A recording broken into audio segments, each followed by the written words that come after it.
Chapter 37, The Squirrel from The Wild Robot. A small squirrel was scurrying through the garden. Bright Bill had never seen her before. He peered out from the nest and watched her bounce across the lawn. After a minute of spying, the gosling shook his tail feathers and waddled outside. "Hello, my name is Bright Bill." The squirrel froze. Then she slowly turned around, and then she started to talk. "Hi, Bright Bill. My name is Chit Chat, and I'm a 12-and-a-half-week-old squirrel, and I'm new around here, and your home is really big and round, and I don't understand why smoke sometimes comes out of it." Reader, I'm not quite sure how Chit Chat got enough air into her lungs to go on like that, and I'm not quite sure how Bright Bill had the patience to listen.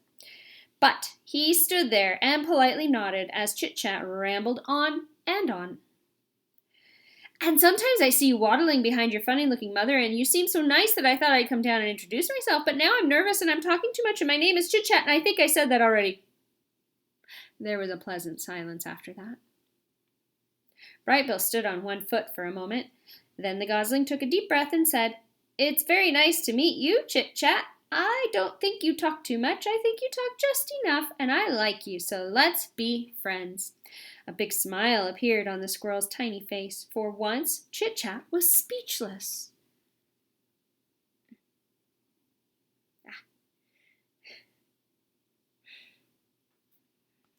Chapter 38, The New Friendship.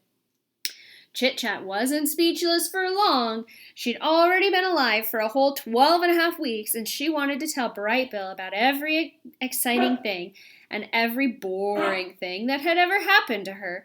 And so, as the new friends played and explored and ate together, the squirrel shared her stories.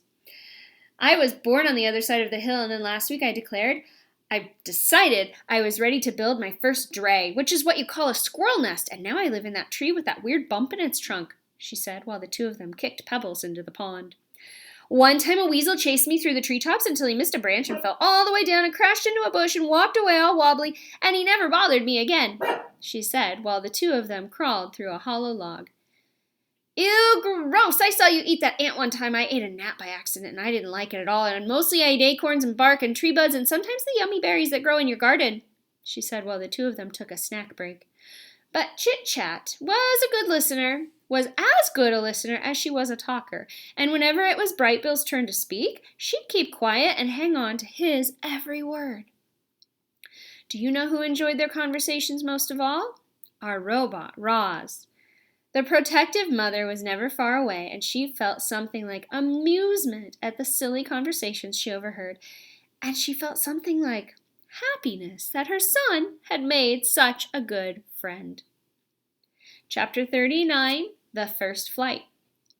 Bright Bill had spent his entire life by the pond, and he was becoming very curious about what lay beyond his neighborhood. So one day his mother said to him, Let us go for a walk, and I will show you more water than you can possibly imagine."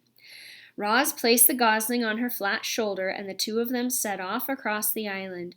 They marched out of the forest, crossed the great meadow, and climbed uphill until they were at the top of the island's western ridge. Before them was a grassy slope that descended all the way to the dark, choppy waves that surrounded the island. "That is a lot of water," said the wide-eyed gosling. "I'm a good swimmer, but I'm not good enough to swim across that pond." "That is not a pond," said the robot. "That is an ocean. I doubt any bird could swim across an ocean." Waves rolled in from the horizon. Seagulls circled above the shore. A steady breeze blew up the slope. Bright Bill's yellow fluff had recently changed over to a coat of silky brown feathers, and he spread his feathery wings into the breeze, and then, "Mama, look!" For the briefest of moments, the wind lifted Bright Bill off the ground, but he quickly tipped backward and thumped into the soft grass. "I was flying," he squeaked. "That was not flying," said Roz, looking back at her upside-down son. "Well, I almost was flying. I'm going to try again." "I have observed many birds in flight," said Roz. "Sometimes they flap their wings quickly, and other times they fly without flapping at all. They spread their wings and soar on the wind." "So I was soaring?" said Bright Bill. "Almost. There, look at that soaring seagull. It seems like she's not doing anything, but if you look closer, you will notice that she is making small adjustments in her wing and tail. I think you should try adjusting your wings in the wind like her. Bright Bill hopped onto a rock and opened his wings wide. The wind is pushing me backward. Change the angle of your wings, said his mother. Let us see what happens when they slice through the air. Bright Bill slowly angled his wings downward. The more he turned them, the less wind pushed him backward. And just as his wings leveled off, "Mama, look!" he squeaked as his feet left the ground. "I'm soaring! I'm soaring!" He hovered there for a second, rising a little higher than before, and then he sailed backward into the soft grass again. The gosling kept hopping onto the rock and kept riding the wind and kept tumbling into the grass until he started to find his wings.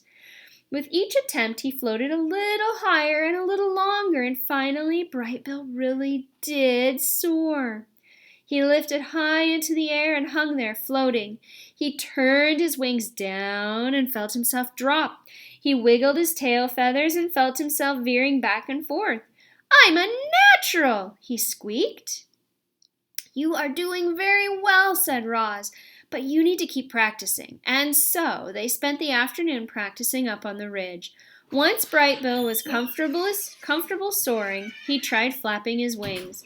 He flapped high into the air. He flapped in straight lines. He flapped around and around in circles. A big smile appeared on the gosling's face. Clearly, Bright Bill was designed to fly. "I'm flying, Mama. I'm really flying." "You are flying," said the robot. "Very good." Bright Bill was now a real flyer, but all that flying had worn him out. He lowered himself toward the ground and tumbled into the grass one last time. His landing still needed some work.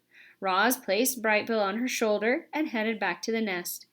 "I can't believe I can fly now, Mama," said Bright Bill in his sleepy voice. I just wish you could fly with me." And then the gosling's words were replaced by his quiet, steady breathing. The next chapter is chapter 40, The Ship, and we'll get it next time. Thank you for watching.